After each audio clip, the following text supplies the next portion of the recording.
everyone, welcome back to my channel after a long time. Actually যদি বলি যে আমি ভিডিও করছি না সেটা বলা খুবই ভুল হবে।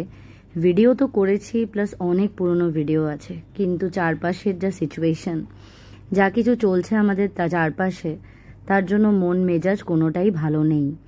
সেই জন্য ভিডিও দেওয়ার অথবা ভিডিও এডিট করার মতো মানসিক অবস্থা একেবারেই ছিল না।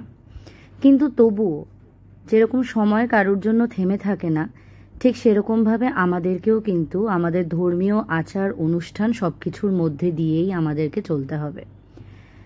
আর সেরকমই আজকে ছিল কিন্তু বিশ্বকর্মা পুজো, আর প্রত্যেকবারের মতো এবারও আমরা বেরিয়ে পড়েছিলাম।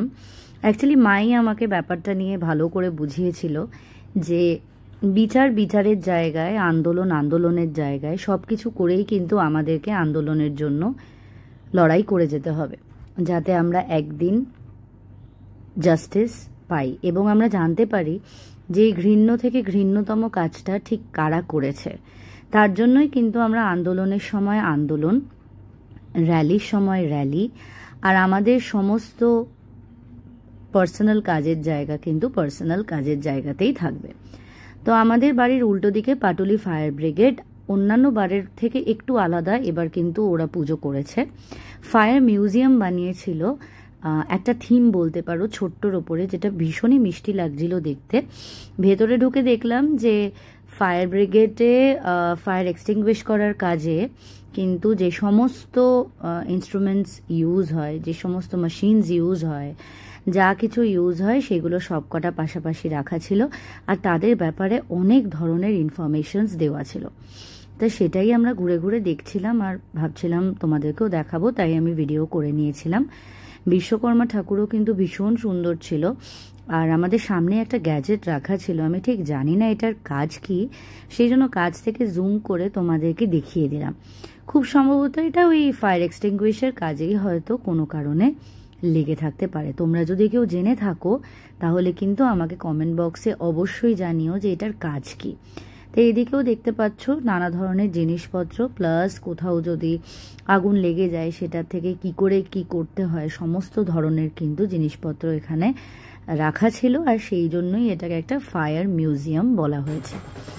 তো যাই হোক, সেখানে আমরা দেখলাম যে ভোগ বিতরণ হচ্ছিল, আর ঠাকুরের ভোগ আমরা কখনোই না করতে পারি না, সেই জন্য আমরা অল্প ভোগও নিয়েছিলাম। নিয়ে কিছুক্ষণ আমরা খেয়ে তারপরে আমরা আমাদের বাড়ির সামনে, মানে পাটুলি পুলিশ স্টেশনের সামনের এই যে পুজোটা, এখানে চলে এসেছিলাম। এখানেও কিন্তু ভোগ বিতরণ হচ্ছিল, তোমাদেরকে দেখাচ্ছি ঠিক কতটা লাইন, কিন্তু এখান থেকে আমরা ভোগ নিইনি, কারণ আমরা অলরেডি একবার ভোগ খেয়ে নিয়েছিলাম। আর আলটিমেটলি সব ঠাকুরই তো সেম, সেই জন্য যে কোনো একটা থেকেই কিন্তু প্রসাদ গ্রহণ করলেই হয়ে যায়। তো এখানে ভীষণ সুন্দরভাবে সন্ধ্যা আরতি হচ্ছিল, যেরকম বললাম আমরা সন্ধ্যায় বেরিয়েছিলাম, তো সব জায়গায় প্রায় সন্ধ্যা আরতি আমরা দেখতে পাচ্ছিলাম। এখানে সন্ধ্যা আরতি ভীষণ সুন্দরভাবে হচ্ছিল, যে পুরোহিত মশাই ছিলেন উনি একদম নেচে সন্ধ্যা আরতি করছিলেন, আর সেটাই আমি দেখাচ্ছিলাম। আর এই দেখো এখানে সমস্ত ভোগ বিতরণ হচ্ছিল, আর ওই যে দূর অবধি চলে গেছে লাইন। আর ওই যে পেছনে যে প্যান্ডেলটা দেখতে পাচ্ছ, ওখানে রাত্রিবেলা হবে পারফরমেন্স। এখন তো আমরা যখন ছোট ছিলাম তখন তো বিশ্বকর্মা পুজো বলো, গণেশ চতুর্থী বলো, একদিনেই হয়ে যেত, কিন্তু যত দিন যাচ্ছে এই মানে নাম্বার অফ ডেজটা কিন্তু বেড়ে যাচ্ছে, একদিনের জায়গায় 2-3 দিন ধরে কিন্তু সেলিব্রেশন হয়। তো ওই যে প্যান্ডেলটা দেখালাম, সেই প্যান্ডেলে হবে কিন্তু কাল পরশু পারফরমেন্স, সেই জন্যই ওই প্যান্ডেলটা করা হয়েছে। তো এখানে ঢাকিরাও ভীষণ আনন্দ সহকারে ঢাক, ঢোল, কাসর ঘণ্টা বাজাচ্ছে, আর ওদিকে পুরোহিত মশাইও কিন্তু ভীষণ এনজয় করে একদম সন্ধ্যা আরতি করছিলেন, আর সবাই যেহেতু ভিডিও করছিল উনিও ভীষণভাবে আনন্দিত হচ্ছিলেন। ভিডিও শেষে কিন্তু আমাকে জানাতে ভুলো না যে ভিডিওটা তোমাদের কেমন লাগলো, আর চ্যানেলে যদি তোমরা নতুন হয়ে থাকো তাহলে কিন্তু একটা সাবস্ক্রাইব করে দিও। ভিডিওটা ভালো লেগে থাকলে লাইক করে দিও, কিছুও যদি বলার থাকে তাহলে কিন্তু কমেন্ট করো, তাহলে আমাদের খুব ভালো লাগবে।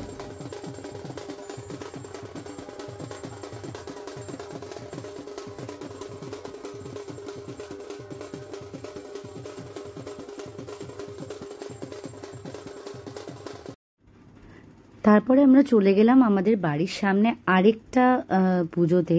এই প্যান্ডেলটা না প্রত্যেক বছরই ভীষণ বড় করে করে, বরং এবছরই দেখলাম একটু কম জায়গা নিয়ে হয়েছে। আর তবে খুবই সুন্দর করে, ডেকোরেশনও প্রচুর করে। এই যে ঠাকুর,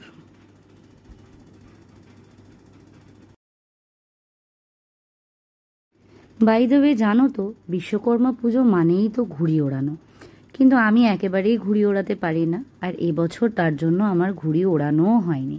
তোমরা কারা কারা বিশ্বকর্মা পুজোর দিন ঘুড়ি উড়িয়েছ আমাকে একটু কমেন্ট বক্সে জানিও তো। ঠিক কতটা মজা করলে আর তোমরা ঠিক কি কি করলে সেটাও কিন্তু আমাকে জানাতে ভুলো না। তো যেহেতু আমিই সবসময় ক্যামেরা ধরে থাকি, সেই জন্য আমাকেই দেখানো হয় না, সেই জন্য আমি একটু নিজেকে দেখিয়ে নিচ্ছিলাম।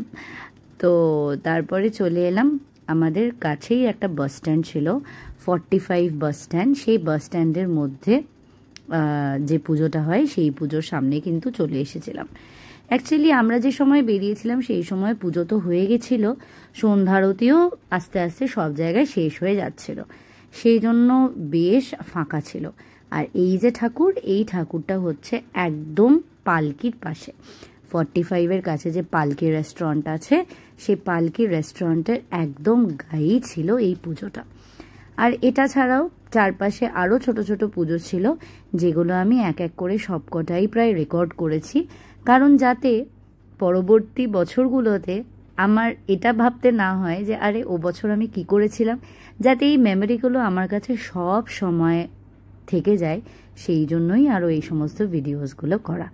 তো আস্তে আস্তে সমস্ত ঠাকুর দেখতে দেখতে পেটও কিন্তু জানান দিচ্ছিল যে পেটেরও খিদে পেয়ে গেছে, সেই জন্য আস্তে আস্তে ঠাকুর দেখে এবার আমরা এগোচ্ছিলাম কিছু খাওয়ার জন্য।